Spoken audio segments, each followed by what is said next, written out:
생방송 애국전선. 원수들이 강하다고 겁을 낼 건가? 우리들이 약하다고 낚시할 건가? 정의의 날쌘 칼이 비끼는 곳에 이 길이 너와 나로다. 나가 싸우러 나가 싸우러 나가. 독립문의 자유종이. 이 프로그램은 방송심의위원회의 심의 규정을 준수하지 않습니다.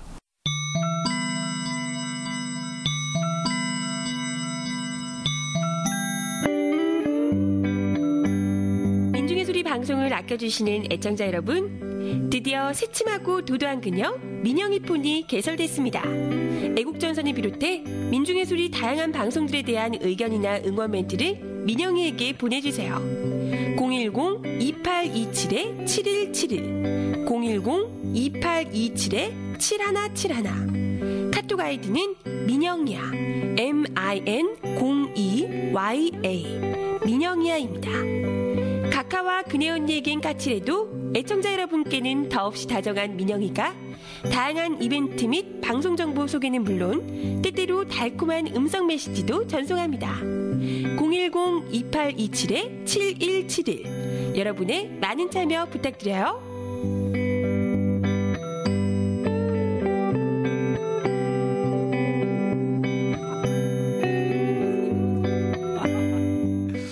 청취자 여러분 안녕하세요. 2월 11일 민족의 명절 설에 보내드리는 6명의 애국 독수리가 지키는 생방송 애국전선 시즌3 애로전선 나가자 장미여관에서 편입니다. 안녕하세요. 안녕하세요. 반갑습니다. 네, 반갑습니다. 설 잘 보내셨죠? 무척 잘 보냈습니다, 아주. 어디 다녀오신 분들 계신가요? 서울을 지켰어요. 다들 서울 지키신 본가 건가요? 처가가 다 서울 저는. 우리 제주도이신 현 선배도 석훈 선배도 안 가신 일단 거죠? 귀향 포기. 못 내려가시고. 네, 저만 갔다 왔군요. 어디? 제가 진주 갔다 왔고요. 진주 갔다 왔어요? 네, 원래는 진주, 울산 이렇게 갔다 오는데 울산은 포기하고 진주만 어제 새벽에 왔어요. 울산은 시댁? 외할머니 외갓댁 외갓집. 네, 외갓댁은 못 가고 친가만 다녀왔습니다. 저는 뭐 바로 옆이라서 인천. 인천. 나 가깝네. 동부가 중심 도시 인천. 두 분 다 인천이네, 진짜. 네. 그래요? 그래서 옆에서 인천입니다. 닥터항 쌤도 그럼 인천. 본가가 인천. 원래 그렇죠. 아버님, 어머님 인천에 계시고 원래 태어난 곳은 동대문인데 뭐 거기 뭐 기억이 없어요, 거기는. 인천. 행동대장님은? 저는 뭐 본가는 서울인데 예. 이제 갔다가 처가를 가야 되는데 처가 울산이에요. 근데 이번에 뭐 연휴 짧아가지고 못 가셨구나. 기어이 오늘 방송을 하겠다 그래갖고 처가는 보긴 포기. 했는데 그 세상이 좋아졌어요. 왜요? 아니 스마트폰으로 영상 세배를 했습니다. 영상 세배. 그러니까 뭐 갔다 온 것 같아요. 스마트하다. 근데 단점이 있어요, 그게. 뭐예요? 세뱃돈도 영상으로 받아. 영상으로 팀원이로다가. 그게 문제야. 그렇구나. 장인어른께서 지갑에서 세뱃돈 줄게 꺼내시더니 이렇게 흔드시더라고요. 매우 안타까웠어요. 기프티콘. 영상. 참. 저 감기가 너무 심하게 걸려가지고 어제까지는 진짜 목소리가 좀 상태가 많이 안 좋았거든요. 근데 오늘 그나마 좀 괜찮네요. 아직. 날씨가 뭐 계속 춥고 그건 있어서. 뭐 일부러 아픈 거잖아요. 아니에요. 꼭 명절 전날 아픈 여자들이 있어요. 아니에요. 저는 자기 방어적 아픈 거지. 저는 동그랑땡을 한 수백 개쯤을 구웠기 때문에 먹었겠죠. 물론 반 정도 제가 먹었어요. 오늘 저기 영상 준비 안 했나요? 한번 찍어드려봐요. 충전하고 있어요. 한 300개는 먹은 거 같아요. 아니, 명절 때 살들 안 치셨어요, 살? 살들 안 치셨어요? 꼭 매년 명절 지나면 한 2-3kg가 불죠. 저도 한 1.5kg 찐 것 같아요. 많이 안 쪘네. 좀 이번에 좀 안 먹으려고 계속 그래도 어쩔 수 없이 먹게 되잖아요. 돌아다니니까. 그렇죠. 이 집 가고 저 집 가고. 그 맨날 기름진 전 뭐 이런 거, 식혜 이런 거 얼마나 살쪄요. 그러니까 이게 옛 우리 선조들이 명절을 잘 만들어 놓은 게 명절을 이렇게 하루 이틀 겪으면 딱 자각이 돼. 성찰이 오면서 내가 짐승이구나. 이렇게 먹고 디굴디굴하고 먹고 자고 또 눈 뜨고 먹을 거 있으면 또 먹고 자고 TV 멍하니 보다 또 먹고 이렇게 보면 하루가 이렇게 가잖아요. 이 설날이. 그렇죠. 완전 짐승이지 인간은 아니잖아요. 그렇죠. 먹고 자고. 저는 이번에 명절 때 아주 큰 사건이 있어가지고 예. 아주 컴퓨터 앞에 앉아서 보냈어요. 아 맞아요. 네네. 명절 때 그런 건 아니고. 네. 제가 아까 말씀드렸었는데 뭐 웹사이트. 아니 한 일주일 됐나 한 5일 됐나 전에 제가 이제 그 글을 하나 올렸어요 페이스북에다가. 뭐 근데 별것도 아닌데 그걸 갖다가 일베에서 일간 베스트 일베에서 그걸 퍼가지고 그대로다가 캡처를 해가지고 제 얼굴까지 나오게 해갖고 아 페이스북 프로필 나오게. 페이스북 프로필 나오게. 그러니까 제 학교 뭐 별욕을 다 하더라고요. 뭐 이 새끼가 우리 학교 선배 맞냐 이 재수없는 새끼 막 이래 진짜. 형님 이제 연예인 되신 거예요. 좋아요가 49,000개 올라왔어요. 49,000개. 좋아요가 일배 덕분에. 그 사이트 대단하구나. 그러니까 그 공유가 한 450개, 댓글이 한 500 몇 개가 달리고, 깜짝 놀랐어요 진짜. 그건데 거기다가 이게 뭐 일베에다가는 퍼가는 것도 퍼가는 거지만은 그 밑에다가 댓글로 다 욕하는 애들이 보면 다 일베 애들이잖아요. 이제 일베 거기다 퍼간 거 같고 거기 들어와가지고 끼어들어갖고 이렇게 댓글 다는데 너무 기분이 좀 상하더라고요. 그래갖고 그거 댓글 지우고 삭제하고 차단하고 이러느라고 아주 그냥 노가다를. 그렇죠. 명절 아주 보람찼네. 근데 아까 약간 이해가 안 된 게 그 좋아요가 4만 몇 개가 붙은 게 덕인이 형님의 글에 대해서 좋아요가 붙은 거예요? 아니면 덕인이 형을 욕한 글에 대해서 좋아요가 붙은 거예요? 여기 선배 글에 대해서 그게 좋아요죠. 그 글이 별거 아니고 지난주 방송 때 얘기했던 건데 그 용감한 녀석들 개콘의 용감한 녀석들 그 폐지된 거에 대해서 썼거든요. 그리고 그때 영희 형님이 농담한 거 우리 싸이 얘기도 우리 좀 쓰고 그러는데 그거 그냥 난리가 났던 거예요. 난리가. 이게 두 번째거든요. 제가 이런 경험이 지난번에 그 김소연 후보 폭행당했던 그 대선 때 그때도 뭐 시발단 일베 막 붙으면서 5만 5천인가 막 좋아요 들어가고. 근데 그게 참 그거 너무 민감하게 반응하지 마세요. 나중에 큰일 나는 수가 있습니다. 왜요? 그분들이 국적은 직원일 가능성이 있어요. 그렇죠. 맞아.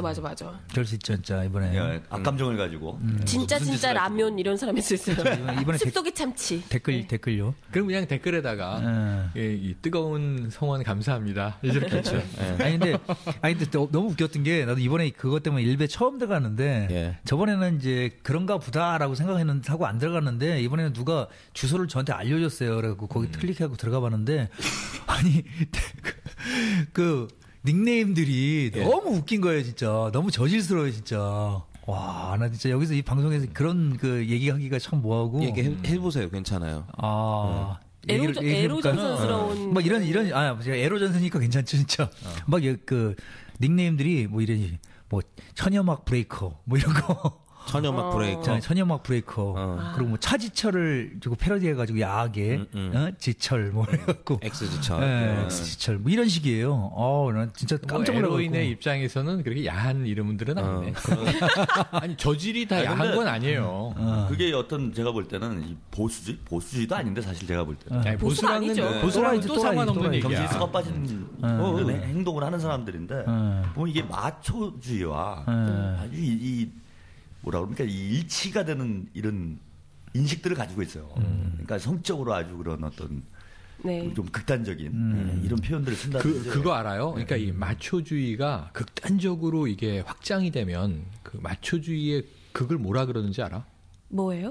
대마초라 그래요. 마초가 좀 큰 마초. 그래갖고 뽕 먹고 그러는구나. 근데 현상과 효과는 비슷하게 나타나는 거지, 사회적으로. 댓글에서, 다른 건 다 참을 수 있는데, 저희 어머니 욕을 하더라고요. 네 애미 뭐라고. 그게 제일. 그 사람이 진짜 확 돌아가고, 근데 가뜩이나 또 설이라서 어머니하고 같이 있는데, 어머니한테 제 일베 이렇게 글 올라왔다고 말씀은 못 드리고. 덕인이 형님은 욕의 사회적 기능을 잘 모르시는 거예요. 욕은 상대방을 감정적으로 매우 불쾌하게 하거나. 그렇죠. 흥분시키기 위해서 하는 거기 때문에, 그런 욕을 잘 쓰게 되죠. 그렇죠. 그러니까 안 보는 게 제일 좋아요. 네, 맞아요. 그렇죠. 형님이 아마 5월달부터 쭉 같이 계셨으면 그냥 그 각종 악플들에 대해서 아주 쿨하게 넘기셨을 거예요. 네. 아니 쿨하게 넘길 수는 없어. 나는 굉장히 민감하게 반응을 하는데 욕이 떨어지면 좀 심심해져. 그러니까 매줘야 매줘. 재영이 그러니까 몇몇 변태들이나 그런 거지. 저는 진짜 좀. 근데 영일 형님이 서울에 무슨 일이 있었던 건지 뭐 이상한 걸 들고 왔어요 오늘. 그러니까 매조라 그러니까 이 분홍 채찍은 원래 오래 전부터 우리가 갖다 놓고 쓰기로 했던 거지. 형님 팬클럽이 핑크 채찍 아니에요? 핑크 채찍이라 그러면 싫어하고요. 분홍 채찍. 이 팁바와 분홍 채찍 이렇게 길어요. 팁바와 분홍 채찍. 이게 팬클럽 이름이야.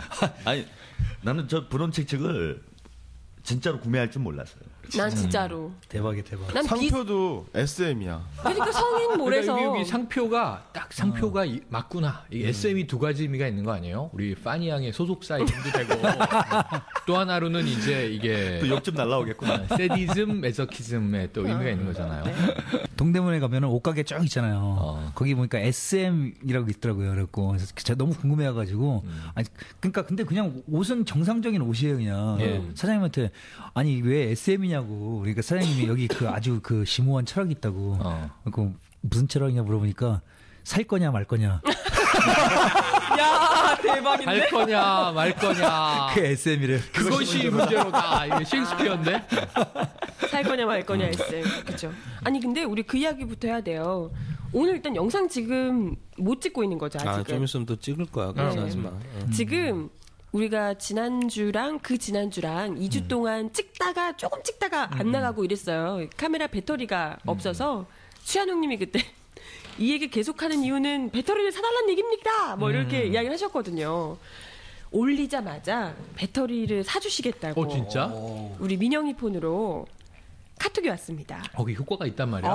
그럼요. 자유새 정봉주님 감사합니다. 무슨? 네, 자유새 정봉주. 정봉주 전 의원이 보낸 거예요? 그분 아닌 것 같고요. 네, 어쨌든 뭐 아이디가 자유새 정봉주라고 돼 있는 분이요. 바로 물어보시더라고요. 어떻게 사서 어떻게 보내면 되냐라고 해서 저희가 이제 링크를 또 바로 잽싸게 찾아서 그 쇼핑몰 사이트를 알려드렸어요. 근데 그 쇼핑몰 사이트를 본의 아니게 쇼핑몰 사이트 이름이요 오빠야예요. 아니 오빠야. 본의 아니게 카메라 배터리를 왜 성인몰 샵에서 팔아? 그래서 이제 오빠야라고 돼 있는 사이트를 이렇게 보냈더니 이분이 이거 성인 사이트 아닌가요? 이렇게 하셨나? 핑크 채찍을 사달라고. 평소에 잘 쓰던 걸 잘못 느끼는 거 아니야? 현석훈 선배가 알려주셨습니다. 그래서 카메라를 이상한 데서 사네. 나만 뭐라 그럴 게 아니잖아 결국. 네, 오빠야라는 사이트에서 이거 민소에서 운영하는 거 아니야? 수상한데? 아닙니다, 여러분 아닙니다. 민영이 폰과 연결돼 있는 샵이야 아무래도. 네, 그래서 주문을 하셨다고 해요. 아직은 설이라서 도착을 안 했는데 다음 주 정도에는 자유새 정봉주님께서 보내주신 배터리로 장시간 녹화 가능할 것 같습니다. 장시간 녹화. 네, 감사드립니다. 완전 행동력 짱이신 것 같아요. 그죠? 그러니까 이게 웬 이 서버 컴퓨터에 카메라 그렇죠. 배터리에 컴퓨터 보내주신 우리 너무너무 잘 쓰고 있어요. 그럼 오늘 빨리 한 주 됐지만 민영이 폰은 지난주에 처음으로 알려드린 건데 그렇죠. 오늘 헌금자 리스트 좀 몇 개 까봐요. 네네네. 헌금 돈을 보내주신 건 아닌데요. 저희 헌물도 그렇죠. 이 쿠폰 보내주신 분들 계세요. 쫑사마님 KFC 전보치킨 너겟 먹겠어요. 요정이 제일 좋아하는 거네. 전보야. 네, 쿠폰을 보내주셨습니다. 감사드려요. 쫑사모님 감사드리고요. 우리 또 애국전선 예전에 나와주셨던 곽동수 교수님께서 동수형이 초콜릿 쿠폰을 또 보내주셨어요. 아직도 요정을 챙기고 계시구나. 감사드려요. 네. 이거 없어요. 다 요정한테만 오잖아요. 그러니까 살찌는 것만 그냥 명절 끝나고 덧찌라고. 네. 제가 혼자 잘 먹는 갖고 건가 봐. 있어요. 네. 그리고 이분들 외에도요. 저희가 이제 그 CMS 후원 계속해서 모집을 하고 있는데 CMS 후원 이렇게 했어요. 캡처해서 이렇게 보내주시고 하신 분들 계시더라고요. 너무너무 감사드립니다. 감사합니다. 우리 민영이 폰 010-2827-7171번입니다. 많이 카톡 명절 내내 많이 오더라고요. 또 오해하지 않으셔도 되는 게 꼭 뭔가 보내시지 않더라도 네. 그렇죠. 의견을 문자로 보내주셔도 네. 접수가 맞아요. 된다. 네. 이 새끼들 잡담 좀 그만해라 이런 것도 괜찮습니다. 네. 응원 욕은 안 메시지 왔어요? 굉장히 많죠. 네? 욕 안 왔어? 욕 비슷한 비슷한 것도 뭐 하나 오긴 했는데요. 겨우 하나? 아, 예. 섭섭하다. 이거 돈 내고 욕하기 좀 그렇잖아요, 사람이. 문자 주는데. 뭐야, 욕? 예. 그게 자본주의 시대의 힐링 방법이지. 그죠? 아니, 나 여러분들 긴장하고. 욕을 제일 많이 받아야지, 돈을. 여러분들 긴장하시라고 좀 한 말씀 거드릴게요. 그 메시지 중에 누구라고 밝히긴 좀 어렵고 빼라 왔습니다. 빼라. 이거 하자니까. 누구라고 말씀을 안 드릴게요. 빼라 왔어요. 빼라. 우린 그런 거 까야 돼. 좀 더 쌓이면 제가 까도록 하겠습니다. 빼라 나왔어요. 까면 울라고. 그러니까 우리 요 벽에다가 이름 쫙 member들 적어놓고 투표? 발을 정자 이제 쭉 써나가야지. 빼라. 그래, 매주 투표를 하자고. 보험회사 가면은 왜 붙어 있잖아요. 누가 잘한다. 하트 뿅뿅 붙여서. 네. 하트로 붙이나요? 핑크 하트? 우린 누가 못하나죠? 그렇지. 제 빼라. 네, 아무튼 민영이 폰 많이 아껴주시고 문자, 카톡 다 받으니까요. 많이 응원 보내주시면 좋을 것 같습니다. 010-2827에 7171. 네, 번호도 좋네요. 2827-7171. 그렇죠. 네. 자, 이거는 백과사전에 있는 거 읽어드릴게요. 지금 이 파일이 올라갈 즈음이 대략 발렌타인데이. 네, 발렌타인데이.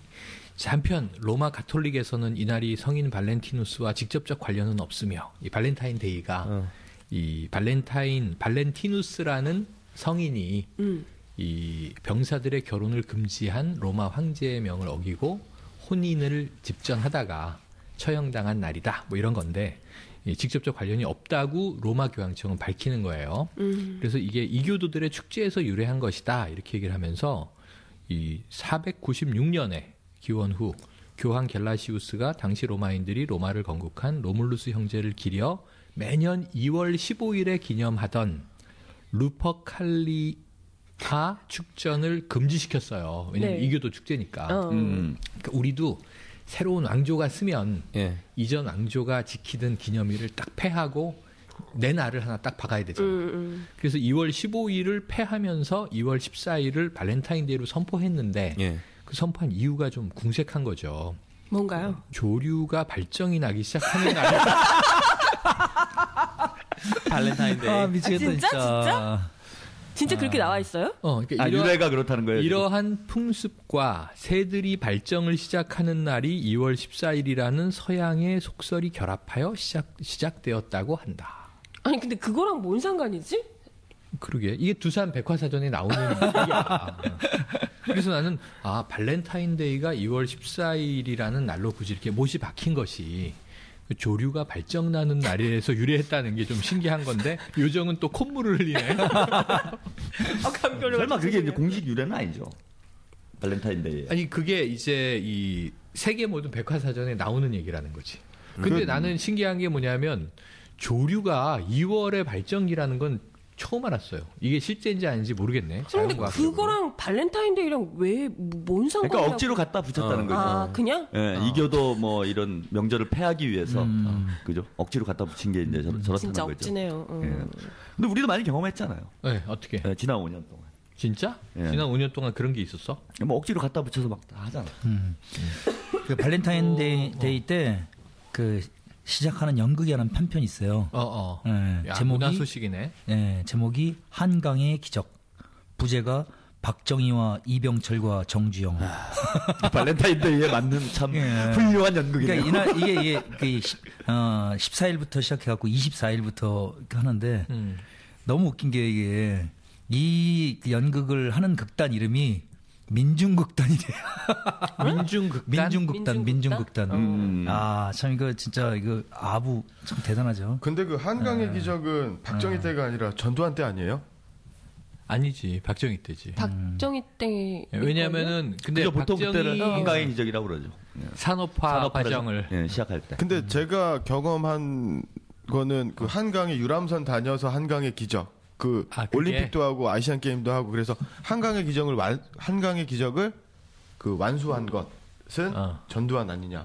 근데 한강의 기적이라는 게 학술적으로 규정된 바는 없으니까. 한강에 근데, 이제 기차가 지나갈 때 기적이. 근데 한강의 기적을 굳이 이제 이 서구적 관점에서 따지면 이 6.25 전후부터 시작을 하는 거죠. 전쟁으로 홀랑 폐허가 된 나라가 이 한 30-40년 지나서 보니까 매우 선진국의 대열에 이제 섰더라. 그래서 그렇게 단기간에 뭐 이 폐허를 극복한 나라가 유례 없었다라고 해서 이제 박정희 때는 자기네가 한강의 기적이라 그런 거고 전두환은 자기가 한강의 기적이라 그런 거고 이명박은 자기가 한강의 기적이라 그런 건데 유람선 얘기가 나온 거로 보면 원래 이제 이 경부 운하를 뚫어서 한강의 기적이라고 부르고 싶었던 거 아니야. 대운하를 가지고. 근데 물은 다 썩은 거 아니야 지금. 4대강. 아 근데 뭐 청계천의 기적을 이루셨죠. 얼마 전에 그 동물 담빙 뭐죠? 담빙. 수달. 아 수달 발견됐다고. 원래 수달이 살았다. 돌아왔다. 네 난리 한바탕 또 쇼를 했다고 그러더라고요. 근데 알고 보니까 수달이 원래는 야행성이라고. 근데 환한 대낮에 낮에 돌아다녀요. 수달이 막 햇볕을 쬐면서 일광욕을 하고 있는 거야. 야행성인데. 대한민국의 명물 4대강의 명물 일광욕하는 수달. 사람들 많이 있으면 애들이 안 나오는 애들인데 사람들 막 구경하는데 거기서 일광욕을 하고 있는 거예요. 그래서 쟤는 대체 뭐가? 혹시 수달이 설치류 아닌가요? 만화에서 튀어나온 거야? 수달이 설치류 아닌가? 그래고 아 이게 우리들 세상이 맞구나. 그래갖고 밤에 돌아다니다가 낮에 나오는 거 아닌가? 연극 배우가 이렇게 몸에다가 바디 페인팅하고 수달 역할하고 있는 거 아니야? 수달 역을 뽑았어. 나는 예전에 한강의 기적하니까 라인강의 기적 독일이 2차 대전에 폐허를 딛고 뭐 부국강병 성공했잖아요. 그때 초등학교 때 선생님이 이제 그런 말씀을 하셨어요. 그 독일 사람들이 얼마나 근검, 절약이 몸에 뱄냐면 담배를 피더라도 성냥을 그으니까 4명이 모일 때까지는 담배도 안 핀다. 그래 그런 얘기 들었다. 그래가지고 저 그런 생각했어요. 피고서 불을 붙여주면 되지 않나? 왜 저러지? 그리고 또 그때 그 담임 선생님께서 그런 말씀하셨어요. 우리 국민당 외국에 빚이 많아서 1인당 80만 원이다. 그때 또 그런 생각을 했죠. 우리 집이 가난하긴 한데 빚질 정도는 아닌데 우리 아버지는 어디서 빚을 졌지? 왜 그런 얘기 좀 들으셨잖아요. 그렇지. 그거는 늘 나오는 얘기죠. 지금도 나오는 얘기고. 아 근데 이제 이게 아마 방송이 발렌타인데이 하여튼 뭐 그런 거 올라가면 그런 거 이제 즈음 해가지고 올라가게 될 것 같은데 우리 명절 마지막 날 녹음을 하고 있잖아요. 뭐 대략 편집하고 이렇게 하면 그렇게 될 것 같은데 아 저는 이게 참 문제의식이 많아요. 서양 명절에? 네, 도대체 아니 유래도 잘 모르잖아요. 저도 오늘 처음 들은 거고. 그렇죠. 뭐 원래 유래 또 있다고 그러죠? 아까 뭐 잠깐 뭐 얘기하신 전쟁 때 것처럼. 그러니까 원래 유래는 이 로마 황제가 전쟁 중에 병사들의 결혼을 금했다 이거죠. 예. 그래서 왜냐하면은 이제 결혼하면 전쟁이 싫어지잖아. 누구나 가정이 있고 아리따운 아내가 집에 있으면 싸우고 싶겠어. 죽을지도 모르는데. 그렇죠. 집안에 폭 박혀 있고 싶지. 그래서 자꾸 이제 병역 이탈이 생길까봐 황제가 전쟁 중에 결혼을 금한다 그랬는데 전쟁 중이라고 사랑을 안 하나 하지. 더 하지 어찌 보면. 그렇죠. 그래서 이제 더 하게 되지. 발렌티누스라는 사제가 황제 몰래 결혼을 집전을 해준 거예요. 그러다 이제 발각이 되니까 황제가 노해서 저놈을 처형해라. 그래서 우리나라 이차돈처럼 목을 탁 날리니까 하얀 피가 탁 나오고 이런 이제 뻥들이 그래서 들어가는 거죠. 화이트 초콜릿을 줘야 돼. 하얀 피가 나와서. 그래서 이제 세인트 발렌타인 데이라고 불리게 됐다. 아 근데 이게 진짜 뭐 유래도 저도 오늘 처음 들어봤고 사실 대부분의 젊은이들이 이제 뭐 하는 뭐 초콜릿 주고 난리를 치는데 유래 잘 모르잖아요. 아 근데 그쵸. 초콜릿을 주고받게 된 거는 20세기 중후반 1960, 70년대에 그러니까 원래는 그런 것도 아니었고 일본의 초콜릿 회사에서 그 이야기를 가져다가 대대적으로 마케팅을 해서 일본이 참 그런 건 잘해. 일본하고 우리나라만 초콜릿을 주는 거예요 주로. 그 일본한테 걸려든 거네. 그렇지. 일본의 상술에 걸려든 거 상술에. 아니에요. 이거 참 얼마나 멍청한 짓입니까? 유래는 있었으나 그리고 또 이제 매달 있어요. 뭐 또 다음 달은 뭐 화이트데이. 화이트데이. 그래갖고 뭐 사탕 줘야 된다. 뭐 빼빼로도 있고. 또 뭐 빼빼로데이. 다이어리데이, 뭐 블랙데이. 에이스데이 뭐 이런 것도 있고. 그러니까. 이게 거의 보면 매달 한 번씩 있는데 사실 우리 전통적으로다가는 이렇게 7월 실석이 그런 날이죠. 7월 실석. 그저 뭐 단오 때나 견우하고 직녀가 만나는 7월 실석이 원래 이렇게 그 사랑 원래 그런 발렌타인데이의 느낌이 있어야 돼요. 그렇죠. 견우직녀 만나는 날. 네, 그렇죠. 그리고 이게 참 저는 우리하고 아무 관계도 없고 뭐 유래도 참 불분명하고 이걸 왜 해야 되는지 그리고 상술로 한 초콜릿은 건지도 잘 모르겠고 우리나라에서 나지도 않고 견우 그죠? 같은 경우에는 그 소 먹이던 축산업자 출신이고 우리 직녀는 그 섬유업자 출신이잖아요. 네, 그래서 그렇죠. 1차와 2차 산업의 만남. 아, 모처럼 선생님스럽네요. 네. 나름 닥터야. 아 근데 우리 선조들이 이게 저는 명절을 지내도 우리 원래 저기 7월 7석 단오절이죠. 그렇죠. 이 청춘 남녀가 뭔가 썸씽이 벌어지는 거는 이제 춘향 전에도 봐도 이제 단오절 때 보통 벌어지는데 그때가 4, 5월 참 좋을 때잖아요. 좋죠. 저 나들이 다니기도 좋고 어디 가서 연애하기도 좋고 참 좋을 때인데 이거 괜히 서양 거 해야 되니까. 그러니까 보통 성탄절이나 발렌타인데이 이런 때 보통 남녀간에 이런 연애를 많이 하잖아요. 데이트 같은 걸 많이 하는데. 그렇죠. 예. 한참 추울 때. 밖에 다니기도 힘든데. 그러니까 다니기도 힘든데 그 12월, 2월에 그날에 맞춰가지고 왜 쏴돌아다니는지 이해를 못하겠어요. 아니 그게 이해가 충분히 되는 게 날씨가 좋을 때 데이트를 가잖아요. 그러면 동물원도 가고 야외도 가고 뭐 산에도 가고 놀 데가 너무 많아요. 고궁도 가고 많은데 12월, 2월 추울 때 남녀 둘이 딱 길에서 만나봐. 방에 가고 싶어. 장미여관에. 장미여관. 그렇지. 그래서 우리나라의 이 도시마다 모텔 산업이 이렇게 잘 되는 거예요, 지금. 그러니까 그런 걸 매달 하나씩 만들어 놓은 거잖아요, 지금. 그렇지. 그죠? 그러니까 매월 거의 14일은 매달이잖아, 무슨 데이가 있는 무슨 거죠. 데이가 있으니까 그 데이에는 뭔가 뭘 해야 될 것 같고. 뭔가 해야죠. 이 3월에는 우선 2월 뭐 요번 주간에는 발렌타인데이니까 여성분이 남성에게 초콜릿을 주면서 사랑을 고백한다. 짝짓기의 조류의 발전기 이렇게 생각하고 3월에는 또 받아 먹은 놈이 그냥 입 씻을 수 없으니까 예전에는 뭐 캔디를 선물한다 했는데 요즘은 명품으로 바뀌었죠. 그래요? 그러니까 여자는 누가 마케팅한 거야? 여자는 이건 내가 직접 만든 수제 초콜릿이야 이렇게 주는 거고 남자들은 머리를 막 돌려가지고 50만 원, 100만 원 해서 이게 백이냐 힐이냐 뭐 해가지고 이제 딱 선물을 줘야 되고요. 그다음에 그런 이제 역사가 없었던 찌질한 청춘들은 이제 4월 14일에 블랙데이. 짜장면 검은 정장, 짜장면, 블랙 커피 이렇게 이제 하는 거고요. 그리고 이제 5월 14일이 되면은 장미를 사줘야 돼. 장미 산업이 만개되는 때니까. 그다음에 뭐 실버데이, 무비데이. 실버데이는 뭐예요? 실버데이가 나는 이젠 노년기, 황혼기에도 짝짓기를 하는 건가 그랬더니 이게 액세서리 업체가 만든 건데 연인 간에는 은부치를 주고받아야 한다. 뭐 커플링, 뭐 이 은으로 만든. 그래서 나는 골드데이가 아닌 게 다행이지. 다이아데이로 하지? 그 골드도 화이트 골드가 비싸요. 화이트 골드, 은이 아닐 수가 있구나. 화이트 골드. 백금 이게 비싸기 실버니까. 때문에. 백금일 수도 있겠네. 그래서 이 1년 12개월이 어쨌든 꽉 차 있고 이제 1월 14일은 다이어리데이예요. 양지사 등 다이어리 업체가 우리도 한번 팔자. 4월 14일 블랙데이는 그럼 아무것도 없는 거 아니야? 근데 사실은 그때 이제 우리 짜장면 집들이 대박이 나는 날이 돼야 되는 거죠, 원칙적으로는. 근데 1년 12개월 중에 2개의 데이가 내가 보기엔 참 건전한 데이가 있어요. 키스데이. 이건 돈이 안 들어. 뭐 살 게 없어. 내가 뭐 립밤 업체가 만들었나? 형님 키스데이면 가그린을 사야지. 누가 만들었는지 사야 돼. 립스틱 사야죠. 한두 개야 지금. 그리고 키스하다 끝나요? 그렇게 건전한 사람들이 어디 있어요? 그러면은 키스데이는 키스방 업주들이 만든 거야? 갈 때까지 다 가는 거야. 진짜 미치겠다. 파트너 없는 사람들 오세요 부른 거야? 12월 14일이 허그데이예요. 허그데이. 우리 옛날에 한번 다뤘죠. 네, 허그데이.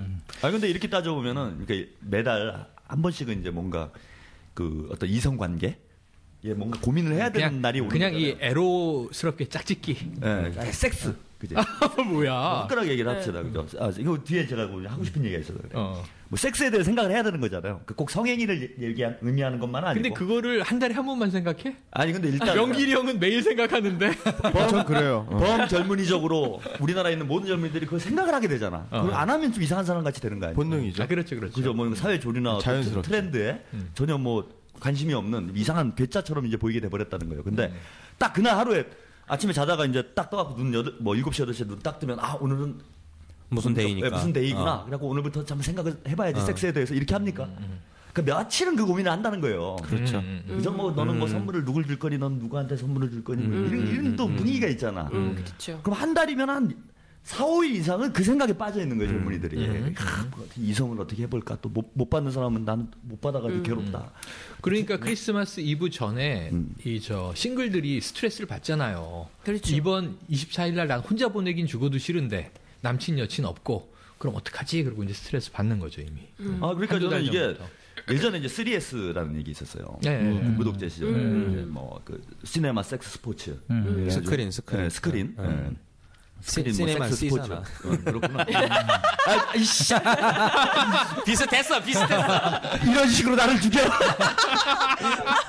어쨌든 현 기자 아닌 척하다가 뒤통수를. 어쨌든 네. 뭐 그런 거 하잖아요. 근데 이제 옛날에 아주 노골적으로 하니까 이제 막 반갑든 생기고 그러는데 이제는 아주 만연이 됐다 이런 생각이 들어요. 아 이거 뭐 섹스로 사람들이 맨날 거기 골몰하는 거죠.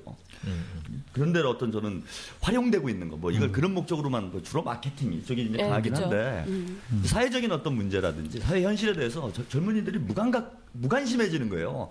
맨날 그런데 머리를 써야 되는 거지. 그게 EBS에서 하던 그 다큐멘터리가 있는데 제가 제목이 정확히 기억 안 나요. 나중에 방송에 캡션 달 때 한번 적어드릴게요. 그 보면은 요즘에 마케팅 업체들, 광고 업체들이 그 무의식 마케팅을 한다. 그러니까 어떤 거냐면 우리 딸아이가 지금 5살인데 뭐 LT와 푸올레 이제 이런 거 따라 부른단 말이에요. 근데 이게 익숙하니까 나중에 성인이 됐을 때 그냥 산다는 거예요, 물건들을. 세뇌죠, 세뇌.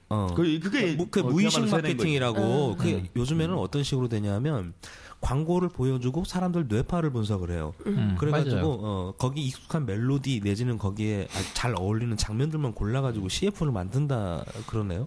그러면 애가 이제 아주 어렸을 때부터 그 광고에 노출돼 있는 거를 접하기 시작하면 나중에 잠재적 미래의 소비자가 되는 거죠. 그러니까 이거를 거의 그러니까 어쨌든 갓난아이가 시력이 있을 때부터 광고에 노출되기 시작한다. 이렇게 좀 보면 될 것 같아요. 그러니까 예를 들면 그게 그 소리를 들으면 자기는 모르지만 안정감이 있는 게 반응을 하는 거죠. 딴딴다단단 이걸 뭐 하루에 한 100번, 200번 듣는다고 생각을 해봐요. 그쵸. 그리고 이제 커서 그걸 들으면 뭔가 이제 주목을 하게 되는 게 파블로프의 개 실험에서 종치면은 먹이 주는 시간이구나 달려오는 것처럼 우리의 이성이 마비된 상태에서 이제 무의식이 잠재의식이 작동을 하는 거죠. 그러니까 제가 이 얘기를 왜 드리냐면 최근에 그 영화 있잖아요, 영화. 작년에 이제 제 문화부 기자 하면서 감독들 만나보니까 그런 하소연들을 하시던데, 그러니까 그 관객들이 영화를 골라볼 수 있는 수준까지 안 갔다는 거예요. 그러니까 예전에는 신문 하단에 영화 4편 이렇게 해가지고 골라서 내가 뭘 봐야 되겠다 이런 어떤 목적이 있었는데 요즘에는 그 뭐 버스, 인터넷 뭐 어디든 도배돼 있는 영화가 도배돼 있으니까 거기서 제일 많이 보고 제일 많이 머릿속에 있는 거를 극장에 가서 그냥 아무 생각 안 하고 본다는 거죠. 그러니까 홍보를 마케팅을 가장 많이 하는 광고를 그러니까 영화를 보게 되는 거죠. 최영우 선배랑 최현욱 선배가 발렌타인데이랑 뭐 이런 말씀하시는 거 쭉 보니까 발렌타인데이는 그렇다 쳐요. 근데 난 좀 이해가 안 되는 게 이제 할로윈데이 이런 거.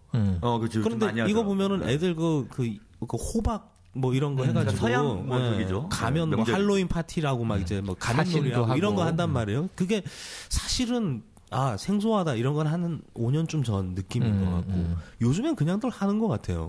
뭐 그쵸. 젊은이들은 뭐 호텔방 잡아가지고 자기들끼리 논다든가 코스프레하고 뭔가 해야 될 것처럼. 홍대 나가보면 할로윈 밤에 거리가 꽉 메워져 있어요. 그러니까요. 뭐 이런 개념처럼 계속 이제 사람들한테 소비를 하게끔 계속 어렸을 때부터 그런 소비에 노출돼 왔던 사람들은 자기가 한 20대 뭐 30대쯤 되면 굉장히 그 현상을 자연스럽게 받아들여 가는 거죠. 파티하는 날. 그걸 뭐 정부 어떤 문화 아니면 어떤 우리 전통 사회의 뭐 균열 이렇게 바라볼 게 아니고 이건 거의 그냥 시장 논리 아니에요. 그냥 뭐 자본이 흘러가는 대로 사람들 소비를 부추기고 그렇죠. 이벤트를 만들어야 되고. 저는 그렇죠. 그런 생각을 했었어요. 그 노는 문화가 우리가 없기 때문에 그런다라고 하는데. 그러니까 왜 할로윈데이라든가 발렌타인데이라든가 이런 게 다 더 서양 문화 거기다가 상업주의가 결합이 되고 이런 게 많았는데 그러면 정말 우리나라에는 노는 문화가 없었느냐? 그렇진 않거든요. 그러니까 우리도 매월 절기마다 다 있어요. 그 뭐 고려가요 동동이라는 데 보면 무슨 뭐 1월 15일 정월대보름, 2월 15일 연등절, 3월 3일 삼진날, 5월 5일 단오, 뭐 6월 6일 유두절, 뭐 중양절, 백중절 이렇게 쭉 있는데 유두절? 그거 귀가 솔깃한데. 그렇죠. 그럴 줄 알았어. 왜 얘기 안 하나 했다? 내가 왜 가만히 있나 했어. 미안 나올 텐데 지금. 그런 절기나 이런 것이 쭉 있었는데 이게 말해주고 넘어가. 유두절은 뭐예요? 유두절은요. 예. 까먹었다. 뭐야? 백중절, 유두절 내가 어제 수업 시간에 저 닥터도 가짜야. 까먹어. 얘들아 선생님 고전문학 전공 아니다. 현대시야. 그렇지. 현대시 전공. 검색해서 덧붙이는 걸로. 하여튼 다음 주에 알려줘. 그런데 그런 절기들이 쭉 있었는데 이게 그 유교 문화 조선 시대를 지나면서부터 근검절약 뭐 이러면서 이게 저는 그 이승만 정권 그다음에 또 박정희 정권 때 고착화된 것 같아요. 놀질 못하게 하잖아요. 근면이 미덕이고. 일단 못 논다는 것보다 사람들 모이는 걸 금지시켰죠. 그렇죠. 왜 단호 이런 거 보면 쪽수 많이 필요하잖아요. 강강술래 하려고 해도 몇십 명 필요하니까. 그게 사실은 이제 회화 금지. 좀 아까 말씀드린 그 절기마다 그 동네에 구판이 열리죠. 그렇죠. 광대패들이 남사당패들이 들어가 갖고 그러니까 남사당패에도 말하자면 그 기획자가 따로 있었어요. 그 기획자가 그 동네에 제일 어른 그 양반 어른한테 찾아가갖고 이 동네 한번 놀겠습니다. 근데 만약에 그 동네에서 야 우리 이런 거 안 논다, 우리 이런 거 안 한다, 그리고 오지 말아라라고 하면은 그 사람은 정말 몹쓸 양반이 되는 거예요. 몹쓸 그 유지가 되는 거예요. 그래갖고 정말 그 밀란이 일어날 정도로다가 그날은 정말 철저하게 놀게 해줬거든요.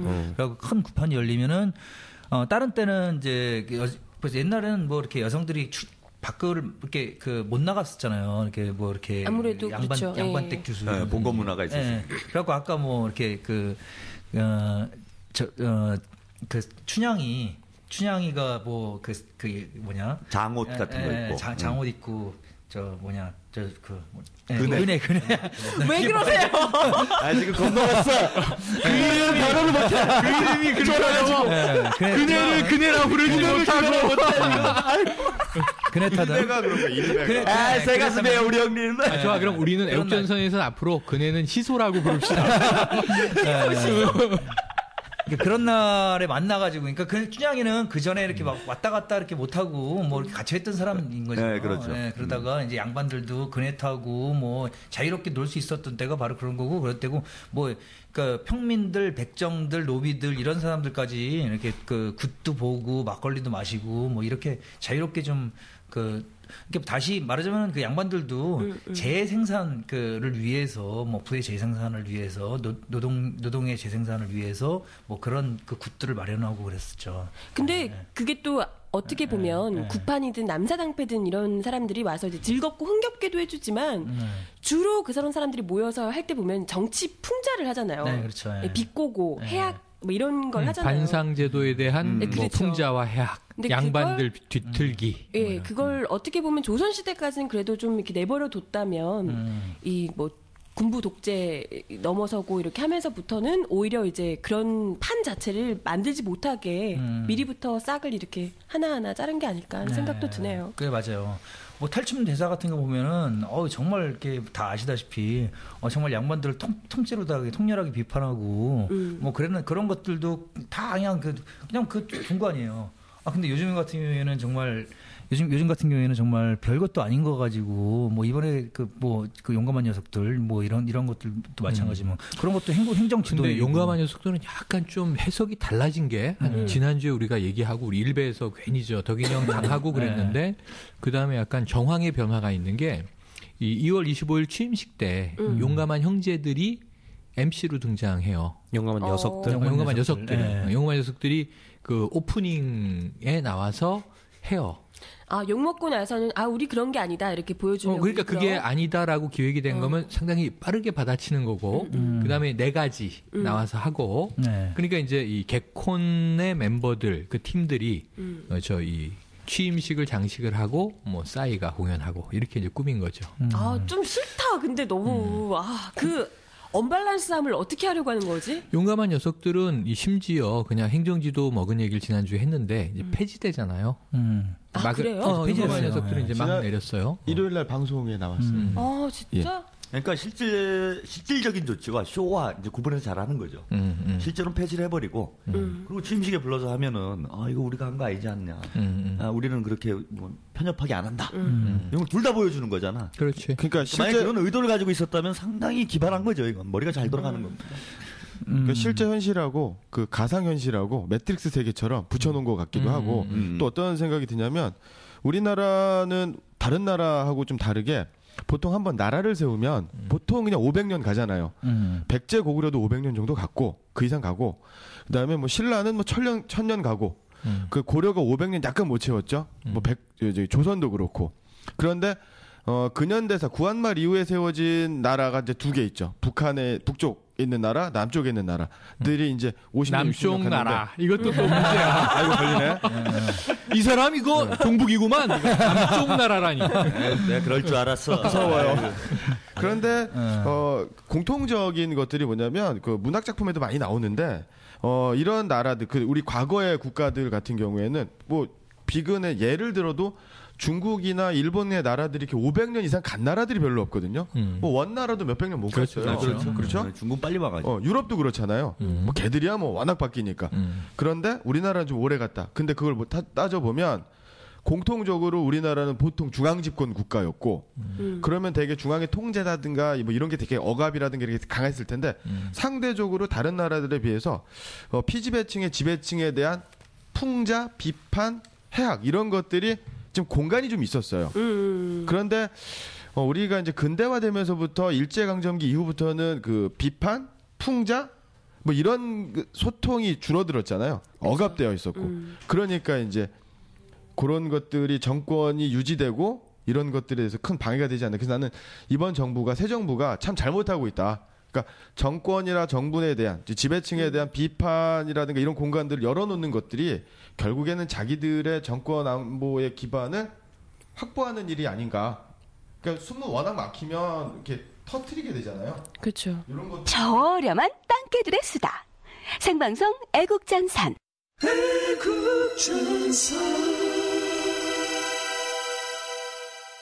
사실 이명박 정부에서도 워낙 또 언론을 막고 했던 것은 뭐 분명하고요. 소통 막았던 건 뭐 워낙 유명했으니까요. 근데 저는 지금 시대는 그러니까 아까도 말씀 좀 드렸는데 막는 것이 문제가 아니라 끌어들이는 게 더 문제라는 거예요. 얘처럼 말을 아예 못하게 하진 않습니다. 지금 그냥 뭐 이렇게 말 떠들잖아요, 우리도. 근데 이런 거 그냥 놔두는 거예요. 왜 별 영향이 없다 이렇게 판단하는 거고 얘네들이. 근데 뭐냐면 사람들 어느 쪽으로 끌고 나가는 거죠. 지금은 몰아가. 예, 자기도 모르게 젖어들어서. 그러니까 아까 이야기한 발렌타인 매달 오직 섹스 생각만 하게 만드는 거예요. 그리고 노래 가사만 봐도 저는 그 뭡니까 뭐 쇼프로 같은 거. 네. 예, 이번 주말에도 한번 무슨 순위 프로 있죠, 가요. 가요 순위 프로 이렇게 보고 있는데 잠깐 보게 됐어요. 뭐 틀어놔가지고 집에서 뭐 식사하면서 이렇게 보고 있는데 어른들이라는 게 있잖아요. 낯이 뜨거울 정도예요. 어린 애들이 나와서 하는데. 보통 이제 10대 아이돌인데 그렇죠. 그 여성 뭐 10대면 뭐 중학생, 고등학생 뭐 요쯤인 거잖아요. 나와서 춤을 추는데 사실 뭐 민망해서 볼 수가 없을 정도. 그러니까 그것도 말씀대로 초반에는 무슨 선정적이다 이런 얘기들 뭐 신문지상에도 많이 나왔어요. 방송에서 많이 나오고 규제도 많이 했고. 그런데 요즘은 그런 게 없어진 것 같아. 뭐 장난 아니에요. 규제를 하는 게다가 예전에는 TV나 이렇게 조금 했잖아요. 브라운관 TV 이렇게 조그만 걸 보니까 덜 민망한데. 저희 부모님이 이번에 TV를 큰 평면 TV를 집에다 큰 거. 오 부자야 부자. 우리 뭐 그만하면 사놨어. 게다가 3D TV 좁으니까 거실 좁아요 좀. 그러니까 딱 돌리면 이만한 게 있는 거예요. 딱 보면은 감히 이제 눈을 마주치기 민망할 정도. 3D 아니에요 3D? 네, 밑에 이제 가사들이 나오는데 요즘 이제 가사를 쓰더라고요. 난 그걸 왜 쓰는지도 저는 참 이유를 모르겠어요. 안 들리니까. 네, 그러니까 무슨 영어인데 대부분의 가사는 영어인데 대부분 어떤 성적 그것을 암시하거나 직접적으로 묘사하는 이런 얘기를 아주 선정적인 춤을 추면서 10대 애들이 뭐 노래를 부르고 있더라는 거예요. 네. 또 그런 애들이 인기가 많아요. 또 그렇잖아요. 예. 그러니까 이런 식으로 다 끌고 가고 있구나. 그러니까 뭐 좀 저희들 같이 그래도 좀 여기 뭡니까 저희들까지 같이는 아니고 성인이 되면 어떤 좀 자의식이 있잖아요. 그러니까 이제 그래도 자기가 좀 판단할 건 판단하고 가려볼 건 가려보고 이렇게 되는데 10대나 20대 초반의 젊은이들이 저런 환경에 계속 노출되면 오직 생각하는 게 저런 거밖에 생각을 안 하지 않을까. 그리고 그걸 또 사회적으로 보면 높게 평가를 해준단 말이에요. 그렇죠. 네. 어떤 뭐 섹스 어필하고 이런 거를 상당히 높게 평가를 해주고 그쵸. 가치 있는 행동으로 자꾸 만들어주기 때문에 젊은이들이 이게 좋은 거구나라고 어렸을 때부터 난 아까 뭐 그 뭡니까 이 광고 무의식 만들듯이 어렸을 때부터 저 아이돌 되는 게 좋은 거야. 요즘에 청소년들 네. 뭐 그 초등학생들 장래 희망 1위가 아이돌이죠. 연예인. 네. 황당하더라고요. 그리고 저 작년엔가 우리 아들놈이 유치원을 다니는데 그 연말에 되면 음악회를 해요. 그래갖고 이제 학예회 같은 거, 학예회 같은 발표회 같은 거 하죠. 이제 구경을 하러 갔는데 뭐 대체로 다 어린이답게 이렇게 잘했는데 하도 이 강남 스타일 예. 이게 인기니까 이제 그걸 하더라고요 나와가지고 근데 뭐 다 좋은데 아이들 옷을 입혀놓은 걸 보고 제가 좀 별로 기분이 안 좋았어요. 남자아이들은 뭐 그렇다 쳐도 뭐 여자아이들은 거의 참 뭐 여기서 표현하기가 좀 애매한 뭐 그런 옷을 입혀놓고 어른들 같은 옷을 섹시한 그죠? 옷을 이른바 뭐 그런 섹시 코드에 뭐 이런 옷을 입혀놓고 뭐 춤을 추고 있더라고요. 근데 아이들은 뭐 아무것도 모르니까 그럴 수 있다고 보는데 어른들이 거기 많은 학부모들이 그렇게 많았는데 아무것도 문제 인식을 못 느끼더라는 거예요. 그냥 좋다고. 예. 네. 저도 이제 그 순간은 야 우리 아들 잘한다. 뭐 이제 끝나고 나서 곰곰이 생각해 보니까 야 7, 8살 된 애들을 저렇게 해가지고. 그런데 저는 그러한 문화들이 예전에 저희 때는 너 꿈이 뭐야? 대통령 혹은 판사, 검사, 간혹 아이들이 개그맨. 그때 심형래 때니까 그랬었는데 지금 아이들은 아이돌 아니면 뭐 제가 이제 학원에서 아이들한테 물어보면 건물 하나 올리고 싶어요. 요즘에 근데 공무원. 공무원. 근데 공무원은 좀 커야 돼요. 네, 조금 큰 아이들. 그러니까 고등학생 정도 되면 공무원. 안정적인 걸 추구하는 거죠. 초등학생이나 저학년들은 아이돌이라든가 뭐 건물 올리고 싶어요. 뭐 이렇게 얘기를 하는데 그런 것들이 그런 꿈들의 상대적인 박탈감 한 20년 있다가 10년, 15년, 20년 있다가 아이들이 가졌을 때 예를 들어서 우리가 어렸을 때 뭐 판사, 검사, 의사 아니면 대통령이 꿈이었으면 대통령이나 판검사가 못 돼도 취직이 되거든요. 그런데 요즘 아이들은 돌파구가 없는 거죠. 10년, 15년, 20년 있다가 지금 우리 아이들, 우리 20대들이 최초로 부모 세대보다 못 살게 되는 세대가 되거든요, 지금. 확실한 건가요? 확실하죠. 참담한데. 아니 지금 가계부채 올라가는 속도 보면 그럴 수밖에 저는 그게 없지. 문제인 거예요. 희망이 없는 거죠. 이미 그러니까 못 살고 아이들이 있어요, 부모 세대보다. 우리 때는 대통령 되려고 판사 되려고 검사 되려고 의대 가려고 의사 되려고 개그맨 되려고 노력을 했는데 안 되면 다른 살 길을 찾는데 아이돌 되려고 한다.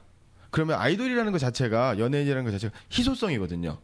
그렇죠. 그리고 뭐 아니면 도고. 그리고 또 그게 이제 꿈이라고 하기에는 너무 그러니까, 어릴 때부터 하는 거니까. 아이돌이 100만 명 되면 아이돌이 아니잖아요. 그러니까. 그렇죠. 그냥 다 해야 한 10명 되는 건데 뭐 아무리 많아봐야 한 몇백 명 될까요? 외국 PD들이 되게 놀래요. 그 우리나라 보면 설 추석 이럴 때 아이돌 체육 대회 하잖아요. 그런 프로그램을 제작할 수 있다는 거에 너무 놀래. 인구가 몇 명인데 어떻게 이런 인구 말도 안 되는 5천만 명짜리 나라에서 가능하냐고. 실제로 아이들도 아이돌이 꿈이다라는 얘기를 많이 하는 걸 저 들었고 뭐 슈퍼스타 K니 이런 거 그 예선 같은 거 하잖아요. 그렇죠. 몇백만 명씩 몰리잖아요. 그렇죠. 근데 이게 심각한 문제라고 봐요. 저는 뭐냐면은 뭐 아이돌 뭐 연예인 이런 게 나쁘다라는 건 아닌데 사회적 어떤 노동력이 사회적 역량이 특정 분야에 이렇게 집중이 돼 버리면 사회가 정상적으로 발전을 할 수가 없습니다. 근데 이것도 뭐 생산적인 게 아니잖아요. 뭐 비생산적인 거죠 어쨌건. 뭐 어떤 위락 우리가 노동 이후에 좀 휴식의 공간으로서 필요한 거지. 기본 사회를 운영하는 힘은 노동이란 말입니다. 많은 사람들이 뭐 노동자가 되거나 과학자가 되거나 기술자가 되거나 이런 사람이 다수가 돼야 이 사회가 건강한 방향으로 흘러간다는 거예요. 근데 예전에는 대체로 그게 뭐 판검사 뭐 이런 좀 높은 걸 이렇게 선호하긴 했어도 뭔가 일을 해야 된다.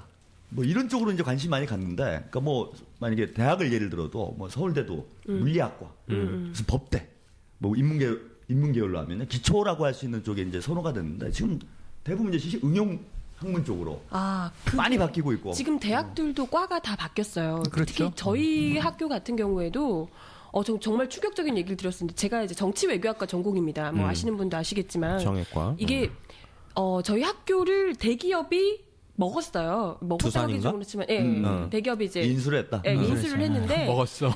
요정의 표현이 저급하다니. 저 굉장히 기분 나빴기 때문에, 네, 쳐드셨어. 이제 뭐 쳐드셨어요. 근데 이제 학교를 인수를 하고 나서 과들을 정리를 하는 거예요.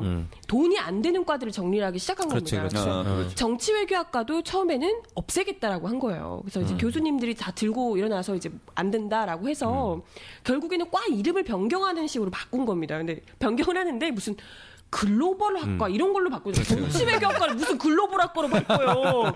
말이 안 되잖아요. 근데 이게 아니, 말은 돼. 뭐 꽤 맞출 수 그러니까 있는데. 글로벌 학과로 바꾸자는 이유가 보다 더 이제 신입생들을 이게 뭔가 돈 될 것 같은 학과인 것처럼 보이게 하려는 속셈인 거예요. 아니 근데 글로벌 학이라는 게 뭐예요? 몰라요, 알 수 없습니다. 그런 시도들은 되게 오래 됐어요. 예를 그러니까 들면 정치외교학과가 욱하는 거는 이제 최근에 당하니까 그런 거고 이 가장 먼저 그러한 이제 흐름의 철퇴를 맞은 게 국문학과인데 국문학해서 뭐 먹고 살 거야. 그래서 대학들이 이 교수들의 이해관계가 이런 게 있으니까 야 그럼 우리가 투자는 받아야겠고 어떡하지? 그래서 바꾼 게 문화 콘텐츠 학과 이런 식이란 그게 말이에요. 말이냐고. 저는 과가 없어졌어요. 무슨 과? 제가 왜 신문방송학과를 나왔는데 근데 왜 없어졌지? 과, 그것도 명칭이 바뀐 경우죠. 언론정보학과 학부. 그 정도면 괜찮아요. 뭐 유사성이 좀 있어 보이니까. 근데 미디어 영상학부. 참 애매해요. 가끔 학교 축제나 기술적인 이름으로 바뀌었네. 네. 근데 그러면서 정원수를 확 늘려버렸어요. 4배 정도. 있어 보여. 그렇게 하면. 그러니까 많이 들어오더라고. 근데 이거 취업이 제대로 되겠습니까? 원래 이게 좀 이미 포화 상태인데 이 시장 그렇죠. 자체가. 근데 뭐 200명 하나 학년당 제가 들어갈 때면 40명 들어갔는데 한 200명을 늘렸더라고요. 그래갖고 이제 간혹 학교를 가보면은 뭐 축제 때는 애는 가잖아요. 얘들 후배라고 해야 되는 건지. 그렇죠. 말아야 되는 건지. 아니 글로벌 학과는 뭐냐고. 글로벌 학과가 취직이 잘 돼요? 그러니까 저 같은 경우에도 이제 전 맨 처음에 전공한 게 언어학을 전공했는데 언어학이라는 거는 이렇게 영어로 하면 linguistics. 그러니까 네. 학문이 정확하게 있는 거죠. 네, 그렇죠. 지금은 그게 언어인지과학부인가 뭐 이런 걸로 바뀌었어요. 근데 그 언어인지과학이라는 게 없죠. 언어 인지한다는 게 뭘 안다는 거잖아요. 언어를 아는 과학. 이제 아마 저는 이런 식으로 가면은 한 10년 뒤 되면은 진짜 아이돌 학과. 그 있잖아요. 아이돌 학과 있어요. 아이돌 학과라고 그러니까 하기 이제 좀 주로 그런데. 뭐 실용음악. 예술대학 쪽에는 일반화됐죠. 근데 아예 노골적으로 이제 점점 이렇게 노골화되는 거잖아요. 상업성이 있는 것처럼 아이돌 학과, 아이돌. 공무원 학과. 그래서 아이돌 학과에서도 짐승돌부, 뭐 섹시돌부 해가지고 뭐 이런 식으로 갈 것 같아. 그러면 다 우리 젊은 애들이 다 노래 부르고 있으면 노래 부르는 게 나쁜 건 아니지만 저는 아이돌 사회가 얘기가 어디로 가겠나 이런 참 우려가 된다는 거죠. 아이돌 얘기 아까 하셨는데 저는 뭐 같은 연장선상에서 약간 좀 다르게 생각해요. 뭐냐면은 그러니까 그 지금 문제는 아이들이 물론 이렇게 아이돌 문화가 뭐 예술이라고 보기에는 조금 뭐 대중예술도 예술이라고 하면은 뭐 좋지만 대중문화? 네, 대중문화죠. 그러니까 분명히 아이들에게 가장 기본적으로 다 가르쳐야 될 게 예술인 건 맞는 것 같아요. 그러니까 제일 중요한 게 예체능 교육. 그렇죠. 그러니까 아주 어렸을 때부터, 그러니까 예를 들어서 뭐 북쪽 같은 경우에는 1인 1기라 해가지고 뭐 노래나 뭐 특기? 춤이나 뭐 이런 것들을 아주 그 집중력 있게 가르치자. 그래갖고 뭐 가끔 가다가 이렇게 영상 같은 걸 보면은 TV에서 가끔 가다 나오잖아요. 남북의창 이런 데 보면은 상당히 놀랍죠. 저도 예술 전공한 사람으로서 보면은 저기에 유치원생이나 초등학생 정도가 우리나라 대학생 수준이다. 이렇게 느껴요. 그래갖고 가야금 예술적 기능이. 네, 예술적 기능이 가야금이나 노래라든지 뭐 이렇게 뭐 플룻 뭐 이런 그래갖고 그걸 보면은 사람이 이제 예술이라는 거는 감성이잖아요, 감성. 사람이 이성으로만 이 세상을 이성만 지배하는 세상은 아니잖아요. 무엇을 하든지 그 안에는 감성이 있어야 되고 그렇기 때문에 예술 교육은 그 아주 기본이 될 수 있는 감성 교육이 기본이 될 수 있는 교육이 바로 예술 교육이라고 생각하는데 그런 것들이 지금 무조건 아이돌 교육, 뭐 대중문화 이런 것들이 어렸을 때부터 너는 그 부모에 의해서 혹은 자신에 의해서 이런 것들도 많잖아요. 부모가 얘 연예인 시키려고 요즘에 연예인 학원 뭐 이런 많죠. 배우 차고 넘쳐요. 시험 봐가고 뽑아요 애들을. 학원에서. 그러니까 잘하는 학교가 아니라 이제 학원에서 부모가 그러니까 얘네들을 얘 얼굴 좀 반반하고 그러면은 얘 모델 시킨다, 뭐 시킨다, 가수 시킨다. 너무 이거는 좀 심한 거죠. 그러니까 아이들의 감성을 자극시켜서 예술을 가르치는 것보다는 얘는 이 다음에 뭐 이렇게 큰 유명하게 만들어가고 돈벌이도 잘하고 뭐 인기도 있고 뭐 이런 걸 위주로다가 아이들 교육을 시킨다는 그게 문제인 것 같아요. 그러니까 저는 그런 어떤 예술 교육 문제 뭐 이런 데서도 이게 심각한 문제가 있지만 아까 그 강남 스타일 제가 얘기하면서 말씀드린 게 뭐냐면은 섹시 레이디 이거 그렇죠. 학교에 자꾸 배워오니까 얘가 집에서 한 달 정도 그걸 하더라고요. 춤도 추고 연습도 해야 되니까. 근데 섹시 레이디 이게 제일 하기 쉽잖아요. 일종의 뭐 후렴구 비슷하게 자꾸 이제 후크송이라 그러죠. 후가 되는 부분인데 이게 여성 간에 얘가 이렇게 형성되겠다는 상당히 우려가 생기더라고요. 여성을 하나의 성적 대상으로만 보는 거죠. 어떤 섹시한 성적인 어필할 수 있는 이런 것이 여성이구나라는 것을 한 6, 7살 때부터 어떻게 보면 자기도 모르는 사이에 그게 각인이 돼버리는 거예요. 사실은 불과 한 20년 전에 뭐 10년 전 이상, 15년 전 정도만 하더라도 여성을 보고 섹시하다라고 하면은 이거는 상당히 성희롱에 가까운, 네, 성희롱에 가까운 얘기였었어요. 근데 지금은 그게 칭찬 오히려. 네, 그 문화가 또 여성도 상당히, 그래? 내가 섹시한가? 그러고 이제 오히려 좋아하는 그렇죠. 경향이 있고. 이거는 근데 이제 저는 아니다. 제 의견은 어떠냐 하면 지금 우리가 잠깐 얘기한 이 아이들의 미래, 어떤 직업, 우리 저 정외과 변경부터 이제 쭉 얘기가 나왔는데 이거를 한번 정리를 하면 저는 이게 잠깐 제3의 방관자 입장에서 봐서 우리도 이제 아저씨들이라 꼰대들이 돼가고 있구나. 그러니까 네, 저도 그 생각해요. 이게 뭐냐면 우리 어릴 때는 우리 부모는 더 강압을 했어. 지금은 그렇죠. 그나마 부모가 아이에 대한 강압이 줄어들고 있는 시대예요. 그러니까 저희 제 때만 해도 딴따라라고 이제 그러고 그러니까 천박하다고 그렇죠. 그랬죠. 그러니까 지금 상황이 좀 바뀐 거죠. 바뀌었는데 지금도 이제 이 치맛바람이나 과잉 엄마들은 이제 좀 너무하지 보기에. 그래서 예나 지금이나 그건 이제 계속 이어지는 흐름들이긴 한데 어쨌든 전체 분위기를 평균 내보면 과거의 부모가 그러니까 맞지도 않는 걸 강요하거든요. 너는 출세해야 돼. 가문을 위해서 법관이 되어라. 이제 뭐 얘는 명문대 가야 지금 돼. 작가가 되고 싶은데 법관이 되라고 하고 이래서 제 또래 애들은 이 정신파 타는 애들이 많아요. 부모의 이 희망대로 길을 따라가자니 억압된 삶을 살았고 자기 길대로 가자니 뭐 집안에서 호적파이 되는 그렇지. 형님네 때만 아버지한테 해도 싸다고 맞고 뭐 사자 이런 거 들어가야 많았거든요. 되는 직업 뭐 이런 거잖아요. 그죠? 근데 지금은 과거 풍토보다 나아졌다. 그리고 이제 아이돌이 되라 이렇게 하면은 굉장히 자본주의적 기획이 개입되면서 문제가 좀 심각해지므로 안 좋지만 뮤지션이 되라, 가수가 되라, 그건 좋죠. 뭐 예능인이 되라 이건 좀 좋다고 봐요. 그러니까 예전에는 그 딴따라들이 욕먹던 시대에 비하면 이들이 돈도 벌 수 있고 사회적 존경도 받을 수 있고 유재석을 요즘 보면 야 정말 위상이 달라졌구나.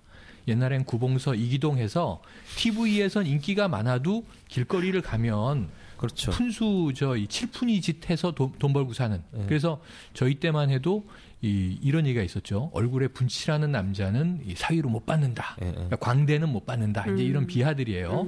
그래서 이제 지금은 그런 측면에서는 단점도 있지만 장점이 있는데 문제는 싸이를 요즘 계속 고민하는데 싸이가 성공한 이유는 이 친구는 기획되지 않은 물건이야. 자기가 내키는 대로 살아서 물론 집이 뭐 잘 살고 여러 가지가 있었지만 지금 히스토리를 쭉 들어보면은 아버지가 지원해 준 거 없잖아요. 그렇죠. 부잣집이라서 스트레스가 많았던 거 아니야. 날 좀 버려놨으면 좋겠는데 미국으로 유학 가서 학위도 따오고 뭐 사업을 이어야 되고 근데 얘는 가서 몰래 음대로 이제 전향하고 자기는 집안에서는 아버지의 가부장제와 저항해서 지금의 싸이가 된 거죠. 반항아가. 근데 대박이 나니까 이제 싸이는 한류 상품으로 취급되는 거예요. 그 다시 국가가 보호해야 되는 무슨 자원처럼 됐어. 취임식에도 막 나는 나오고. 싸이가 취임식에서 노래하는 건 좀 어불성설이야. 이건 안 맞아 컨셉이. 그쵸. 왜냐하면은 싸이는 또라이거든요. 그치. 그게 자신의 정체성인데 그거를 마치 한국의 뭐 대표 선수처럼 만들려고 하는 거는 굉장히 어거지다. 그건 오히려. 이거는 이제 격이 맞지 않는다. 싸이는 버려두는 게 싸이도 잘 되는 거고 우리나라의 뭐 한류 상품도 따라서 더불어 잘 되는 거지. 이걸 어떻게 기획하려고 하고 통제하려고 하고 이걸 뭐 정말 브랜드를 여기다 갖다 박으려고 하면 안 된다. 싸이는 멋대로 놔두면 알아서 잘 되고 자기가 행복한 길을 가면 따라서 뭐 국격도 높아지면 더없이 좋은 거고 외국인들이 인지해주면서 그래서 왜 방임하지 않는가 결국 조금만 어느 정도 수면 위로 올라오면 이걸 그냥 그물로 낚아가지고 양어장에 집어넣으려고 하는가. 그래서 야성이 사라진 한국 사회의 문제 이런 게 이제 좀 예술 문화와 성장 과정의 문제라고 보는데 사실은 이제 좀 전에 얘기한 섹시레이디는요 우리가 어릴 때 아무도 성교육을 시켜주지 않았어. 학교에도 그런 게 없었어. 그래서 이 어머니한테 어머니 뭐 아기는 어디서 나와요? 그러면 일단 꿀밤 맞아. 그러면서 이제 느끼는 아이들의 느낌은 뭐냐면 호기심이 고양이를 죽였다. 이게 서양에서 어른들이 많이 쓰는 거거든요. 호기심 많으면 위험해, 다쳐. 그냥 이제 따라가는 게 좋은 거야. 근데 사실은 하버드대 졸업식장에서 역대 총장이 가장 많이 사회 나가는 제자들한테 얘기한 단어 키워드를 모아보면 이 curiosity, 호기심이 중요하다는 얘기를 정말 한 거예요. 지성이 한 사회 문명을 발전시키는데 제일 중요한 건 호기심이다 이거예요. 호기심이 많은 사람이 이 세상을 개척하는 거야. 그래서 이제 저희가 어릴 때는 그 호기심을 주체할 수가 없어서 결국은 그 미군에서 흘러나오는 플레이보이를 가지고 학습을 한 거 아니에요. 심지어는 이 더 호기심이 많은 아이는 이 이미지만 가지고는 성이 안 차. 이 영어를 내가 꼭 읽어야 되겠어. 폰사이즈 펴놓고 이제 영어 공부를 하는 거지. 그런 친구들 그렇게 영어 공부를 했다는. 완전 엉뚱한 방향으로 지금 그게 지금 발전해서 내 진지하게 듣고 있었던 내가 미드를 보면서 이제 영어 공부를 하는 애들이 뭐 CNN 영어 이렇게 멀티미디어 영어 학습이 이 발전하게 된 시초는 플레이보이다. 진짜? 그와 이상한 결론을 해. 네, 그와 이제 또 근데 저는 성이 억압되던 시대, 그 80년대, 뭐 90년대 초까지만 해서 성이 많이 억압돼 있던 시대 아닙니까? 예, 그런 시대에는 이제 뭔가 이 성적 자유를 허용하는 것, 이것이 진보적 가치를 가지고 있었다고 봅니다. 그렇죠. 근데 지금 이제 성이 하나의 사회 주류로서 과잉이죠. 예, 과잉이 되어 있는 상태에서 어떤 성 개방 담론을 얘기하는 거는 저는 이건 지금은 주류의 담론이라고 봐요. 그래서 지금은 저는 이 성적 어떤 지나친 개방주의. 오히려 다른 것을 덮기 위한 이런 뭐 거의 섹스 사회가 저는 뭐 발전한 사회라고 이렇게 표현하는데 사회가 온통 발전해서 네이버 뭐 이런 거 네이버 파란창 포털 사이트 그 뉴스 기사 제목을 보세요. 아주 그 권위 있는 기란성 같은 언론사들이 이른바 낚시성 제목들이 대부분 그쵸. 성적인 어떤 연상을 시키는 것들이에요. 막상 들어가서 보면은 뭐 별거 아니에요. 특히 북한 관련된 저는 기사들이 우리가 이거 한번 논쟁을 해야 되겠다. 뭐냐면 이제 뭐 탈북녀들도 요즘 종편에 나오고 쇼프로도 생기고 그러는데 우리 행동대장님 의견에 약간 반론은 뭐냐면 성 상품화, 성 자본주의적 담론은 범람을 하고 과잉이 되고 세뇌를 시키고 있는데 오염을 시키고 있는데 사회를 사실은 진정한 의미의 성 담론은 결핍이다. 아 그렇죠. 그러니까, 제가 읽은 책 중에 그렇죠. 섹스의 철학이라는 이 캐톨릭 수사님이 쓴 아주 좋은 책이 뭐냐면 이 20세기 후반 문명을 보면은 다 섹스야 모든 게 한국 사회만 아니라 서구 사회도 정말 하루 종일 머리에 섹스 뭐 남자의 내구조 스캔틱한 이제 웃기는 그림 보면 여자 뭐 성 뭐 이런 게 있잖아요. 근데 그게 거의 사실인 것 같은데 호르몬이 많은 젊은이들은 더 그렇지만 근데 그 책의 서문에 뭐라고 나왔냐면 성상품 뭐 성적 유희 또는 이제 이 뭐 성매매, 성거래 이런 것들이 또 이 TV의 성적인 영상물, 영화 이런 게 범람하는 것 자체는 뭐냐면 성이 과잉된 것 같지만 사실은 성이 결핍되어 있기 때문이다. 그렇죠. 진정한 성의 만족을 성인들이 이 누리고 살지 못한다. 그러다 보니까 그걸 이제 쿼사이 영어로 의제 성에 대한 것들이 마치 사이버 섹스처럼 혹은 성매매, 성거래가 이게 사실 진정한 성이 아니잖아요. 아 그렇죠. 찰나적인 쾌락을 잘못된 거. 지불하고 사겠다는 거 아니야. 근데 그것도 우리나라는 이중성, 삼중성이 있어서 법적으로는 절대 안 되는 건데 저는 이제 해외여행을 해보면 성의 거래가 가장 쉬운 나라는 대한민국이에요. 전 세계에서. 그렇죠. 뭐 일본이 굉장히 성개방되어 있는 것 같은 미디어는 그런데 일본은 절대로 성을 매수하기가 힘들어요. 거꾸로. 네. 그리고 지금 보면은 중국 같은 특히 이제 사회주의 국가들이 개방되면서 우리나라의 성산업이 막 밀고 들어가는 거 아니에요. 예. 북경 가면은 북창동이라는 동네가 있어요. 베트남에 가면 미아리가 있어. 이걸 뭐 난리가 나는 거지. 진짜. 미치겠는 거야. 베트남에 미아리가 있어. 베트남 미아리? 쪽팔려. 중국 북창동. 그러니까 이게 별걸 다 대한민국의 수출하네요. 남성 비즈니스맨들이 거의 동남아와 중국을 오염시키고 있는 이제 그걸 수출하고 있는 거죠 지금. 그러면 우리나라 사회가 나는 TV 부럽다. 뉴스를 딱 보면은 무슨 요즘에도 엊그제 뉴스에 오피스텔 뭐 성매매 적발 뭐 이렇게 나오는데 대단한 것처럼 뭐 풀사롱 어쩌고 막 이제 뉴스에 나오잖아요. 종편 뉴스들은 선정주의적으로 그런 게 되게 심층 취재가 돼서 아침에 이렇게 뉴스 보다 보면 얼굴 난감해라 이렇게 되는데 아침에 그걸 내보내요. 그럼 저는 궁금한 게 뭐냐면 저걸 지금 방송하고 있는 아나운서는 저걸 몰랐을까?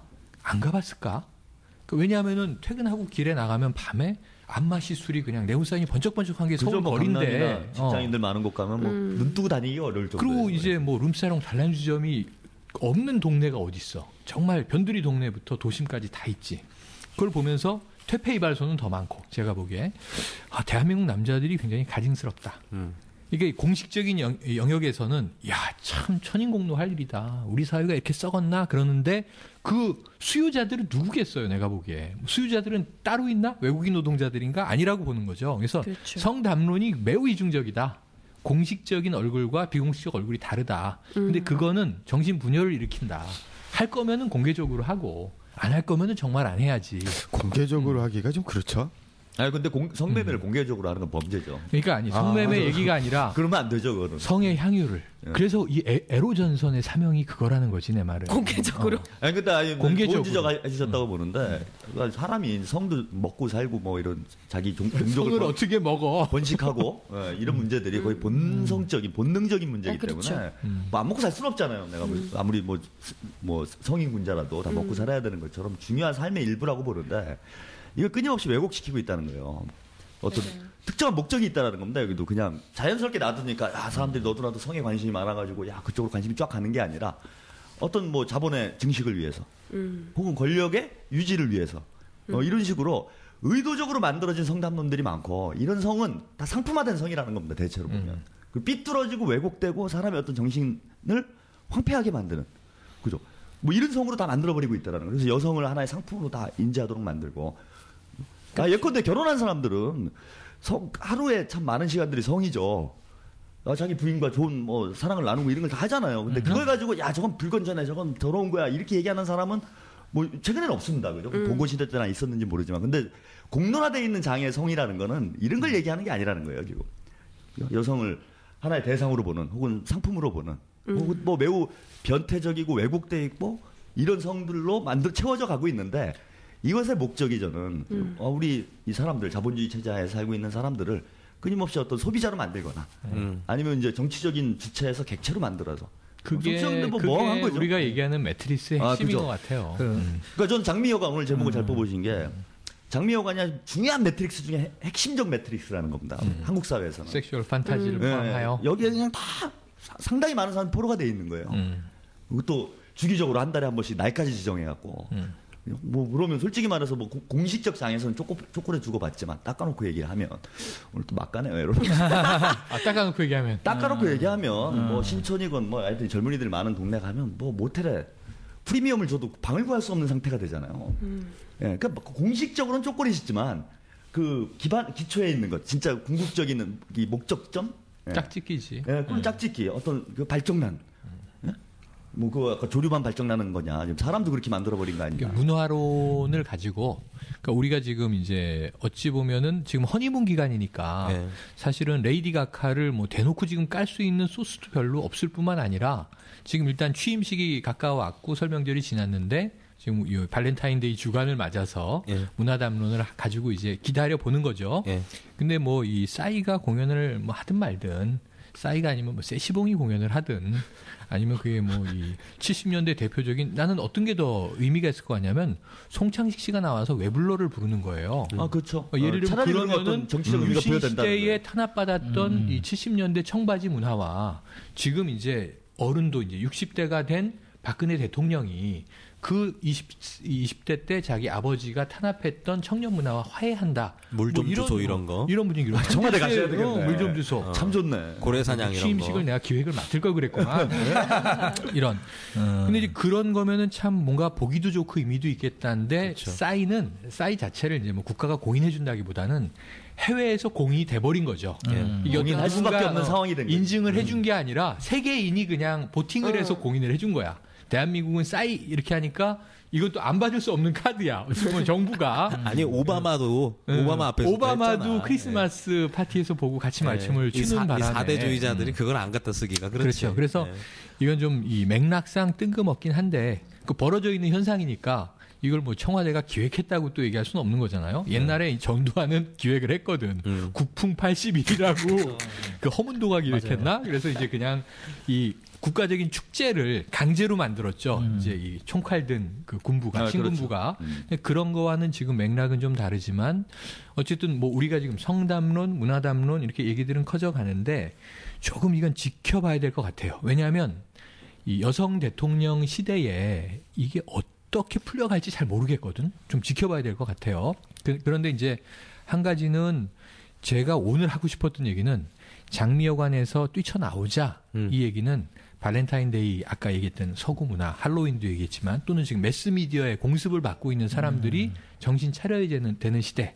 어쨌든 우리가 아차하면은 정말 이 넋을 빼가는 시대. 우리가 좀 자각하자 이런 의미였던 거고. 근데 뭐 오늘 이런저런 얘기를 했지만 결론은 없는 건데 뭐 발렌타인데이에 뭐 모텔 가세요. 예, 우리가 오늘 나가자 뭐 장미관에서 그랬지만 이거는 이 어떤 정신적인 측면의 이야기를 한 거고 저출산을 빨리 또 해소해야 되니까. 뭔 소리야? 저기 채찍 좀 주세요. 좀 때려야겠어. 영희 형 보면 바보 같다는 생각도 들어요. 이제 알았어. 야, 감 떨어져. 내가 바보가 아니라는 걸 보여줄게. 장미 여관을 찾아보니까 또 영문으로 이게 돼 있네. 로즈 모텔이라고 돼 있네. 로즈 모텔. 그게 원래 있던 거라면서요, 실제로. 아주 신촌에 유명한. 네. 그러니까 이제 저는 뭐 거의 끝날 시간 된 것 같은데 이제 쓸데없는데 관심 갖지 말고요. 뭐 기왕이면은 뭐 우리 젊은이들이 뭐 데이트하고 연애하고 좋습니다.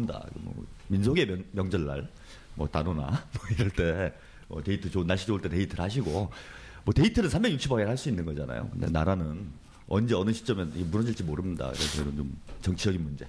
여관방에서도 간혹 나오셔가지고 여관방에만 있지 말고 좀 사회 돌아가는데 좀 관심을 가져주셨으면 합니다. 왜 이래? 그게 결론인가? 결론이 이상해. 여관방에서 젊은이들은 다 여관방에 나와서 사회 문제에 관심을 갖자. 우리 사회 젊은이들이 다 여관방에 있는 건 아니잖아. 여관 솔직히 말하면은 이거 좀 지나친 얘기인지 모르겠는데 여관 갈 돈도 없어요 지금 젊은이들이. 아니 사실 너무 비싸요. 그렇지. 네. 여관 갈 돈도 없습니다. 지금. 아니 비싸요? 얼마예요? 보통 6만 원. 6만 원? 6만 원인데 토요일이나 일요일 정도 되면 8, 9만 원, 10만 원 정도 주말에. 하는 거예요. 야. 숙박 대실.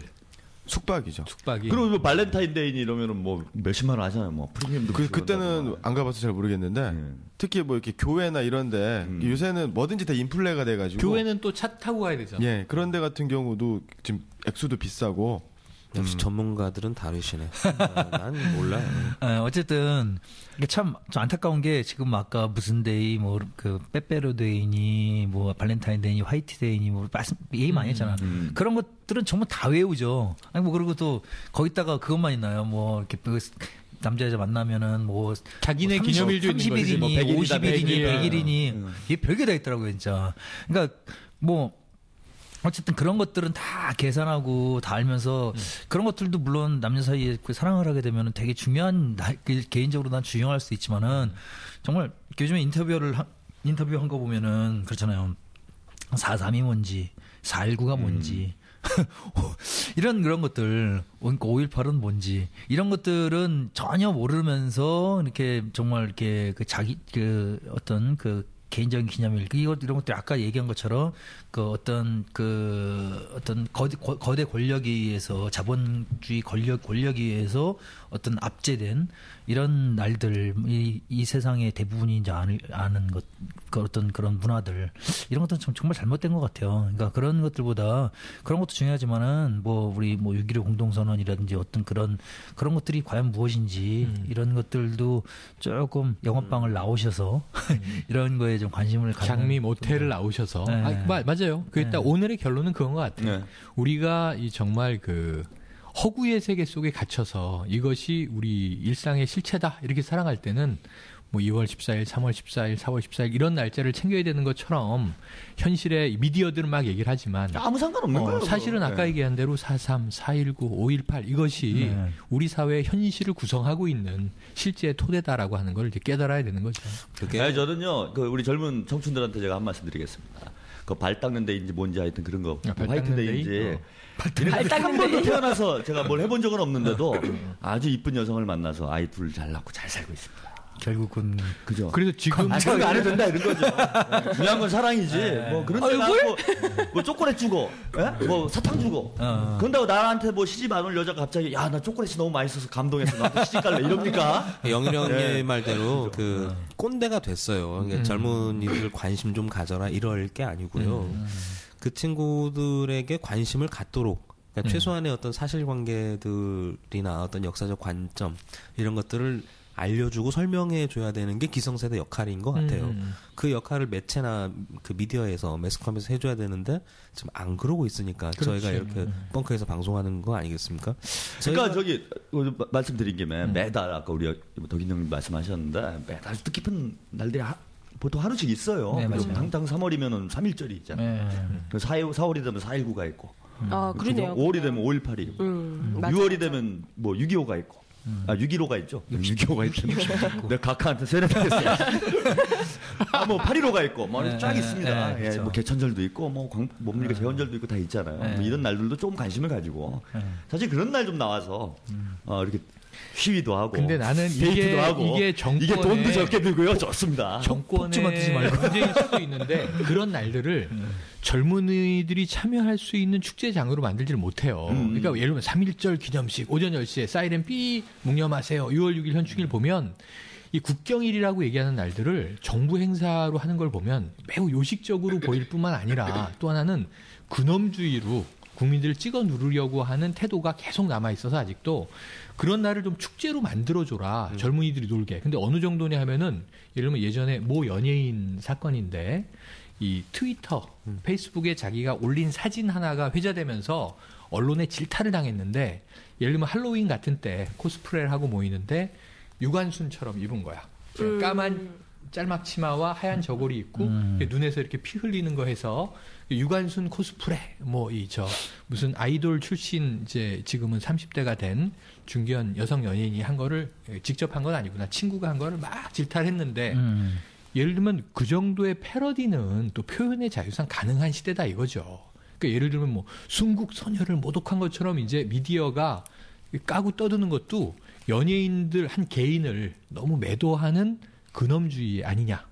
그렇죠. 그게 또 이제 과도하면은 욕 먹을 만한데 애매한 지점에서 너무 우리 사회는 이중적 근엄주의를 그러니까 예를 들면 국경일이라든가 국가주의적인 측면에 있어서는 한 개인의 표현을 너무 찍어 누르는 좀 측면이 있고 또 재밌는 거는 그냥 막 풀어주는데 그것은 자본주의 상업주의로 흐르는 경향이 있고 이 두 가지의 중간 지대에 장미여관과 정말 처절한 현실의 광야 사이에서 우리가 뭔가 좀 이 해방지대를 만들어야 될 필요가 있지 않나? 문화적인 측면에서. 그게 우리 숙제인 것 같아요. 그런 생각을 합니다. 3.1절 날 나오세요. 해드릴게요. 네? 우리가 그런 매달 하나씩 만들죠. 택 내리겠습니다. 택. 3.1절에 행동대장이 일본 순사복 입고 이렇게 수염 달고 분홍 채찍으로 때려주마! 매질 코스프레? 어울리는데요? 최영일님이? 저도 그 생각했는데 수염 안 붙여도 영일형님이 더 어릴 것 같아요. 있는 그대로.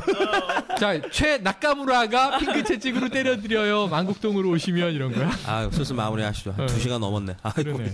왜 이렇게 오래 했어? 쓸데없는 거 가지고. 주제가 없으면 이렇게 돼 항상. 꼬리를 계속 물어. 적당히 끊어야 되는데. 뭔지 뭐. 네, 오늘 생방송 애국전선 시즌3 애로전선 나가자 장미여관에서 편을 함께 하셨습니다. 대충 주제랑은 맞는 것 같아요. 저 이렇게 돌고 돌아. 아니 저 들으면서 이게 지금 멘트를 정리해야 되는데 뭐라고 정리해야 될지 몰라가지고 그냥 오빠들 잘 자요 하면 되지 뭐. 여러분 들으신 분들 아시겠지만 이번 애로전선 3번 한 거잖아요 지금. 들으신 분들 아실 텐데 3주째 내용이 사실 똑같습니다. 3주째 내용이 뭔가 다른 말을 하는 것처럼 보이지만 사실 내용이 다 똑같아요. 할 말이 없어서 저희가 괜히 할 말 없으니까 벌써 2시간째 발렌타인데이 얘기하고 이상한 얘기, 섹시 레이디 이런 얘기를 하고 있는데요. 제발 좀 우리 그네 예비 작가님 일 좀 해주세요. 진짜 미치겠습니다. 애로전선 이대로 가다가는 진짜 제대로 애로하게 이상하게 잡혀갈 것 같아요.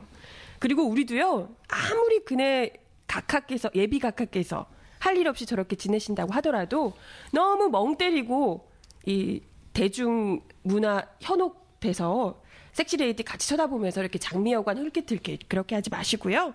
이젠 좀 자본이 잠식해가는 매트릭스 장미여관에서 벗어나서 퀸 그네 시대를 함께 힘차게 맞이했으면 좋겠습니다. 건전하게. 네. 애로전선에서 이렇게 얘기하면 안 되나?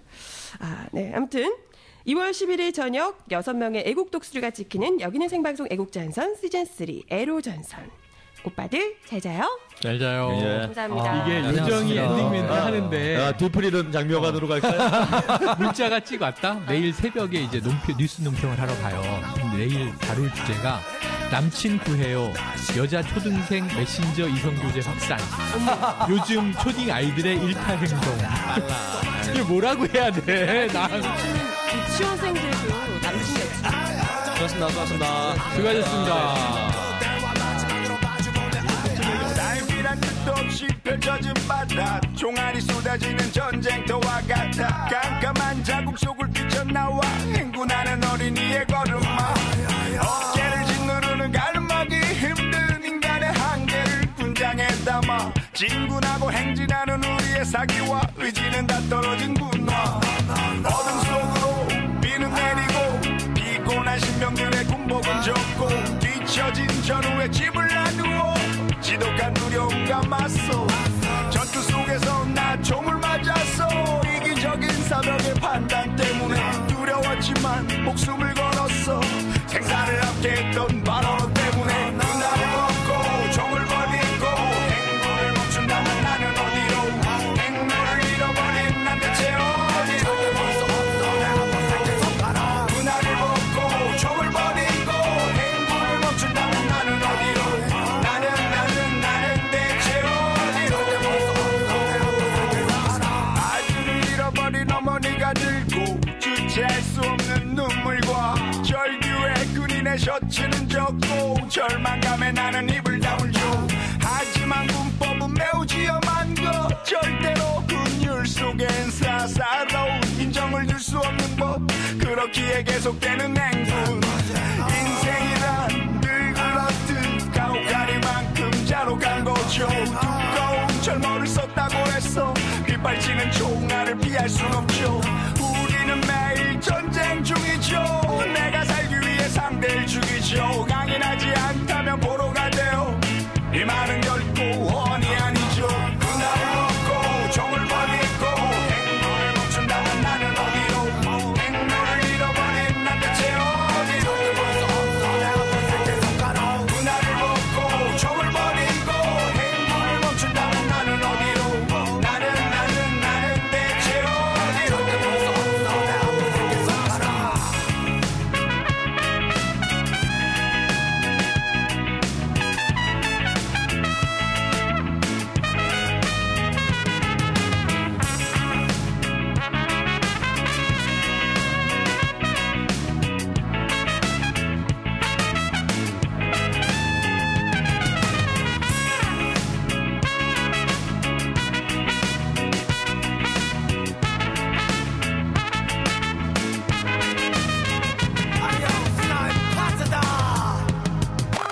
군화를 먹고 총을 버리고 행군을 멈춘다면 나는 어디로 행로를 잃어버린 난 대체 어디로 찾아볼 수 없어 내 아버지 계속 가라 군화를 먹고 총을 버리고 행군을 멈춘다면 나는 어디로 나는 대체 어디로 오늘 가라 나 어머니 눈에 눈물이 아버지의 그 두 손이 길떠나온 나 그리움에 지우려 했던 모습에 일배가 거치면 태양불이 잡는 모습 신이 보여줘도 또 다르긴 아직은 먼길 간 곳이 없다는 걸 잃어버린 저 전지 나약한 마음은 너무도 쉽게 번져져 하나를 얻었지만 다시 하나를 잃고 다른 하나를 잃었지만 다시 그대로 얻고 그곳에 가면 나 그것을 그 모습 그대로 얻을 수 있을까 하는 두려움 모든 것이 다 두려움 그저 남이 부러움 그리지 않는 변명들과 그리움 다른 하나를 얻었지만 다시 하나를 잃었고 나는 그대로 얻었지만 내 자신을 잃었고 몰래 발걸음의 이유다 내 친구의 노래 어젯밤을 지샌 이유다 나를 먹고 총을 버리고